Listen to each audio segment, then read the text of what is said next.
Hi everyone, I'm Marvin Rojas. Today, we're diving into a pivotal moment in Philippine history, the defeat of the Democrats in the 1920 presidential election and its impact on Filipino independence.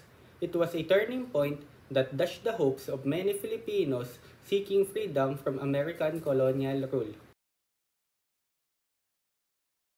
The Wood-Forbes Mission. When Warren Harding, a Republican, became president, he sent Leonard Wood and William Cameron Forbes to the Philippines. This Wood-Forbes mission was tasked with investigating whether the Filipinos had met the conditions set by the Jones Law for independence. They traveled through 48 provinces and 449 municipalities, collecting tons of information. Findings of the mission. Unfortunately, the mission findings weren't favorable for those hoping for independence. They uncovered widespread corruption and a patronage system in government-run corporations.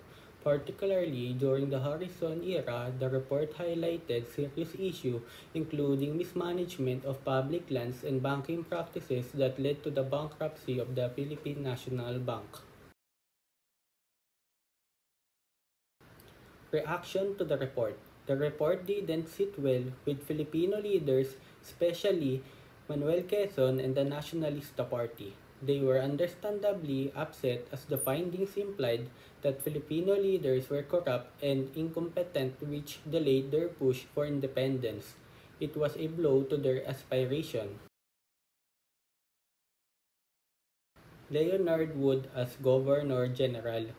In 1921, after retiring from the army, Leonard Wood was appointed Governor General of the Philippines. Many Filipinos politicians thought he'd only be there for a year before heading to a prestigious position in the US. But surprise, Wood stayed until his death in 1927 and things didn't go as they hoped.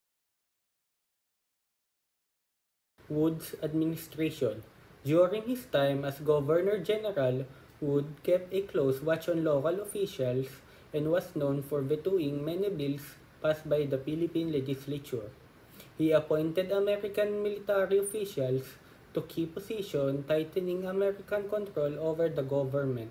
This reform did not sit well with Quezon and other Filipino bureaucrats. The Cabinet Crisis of 1923.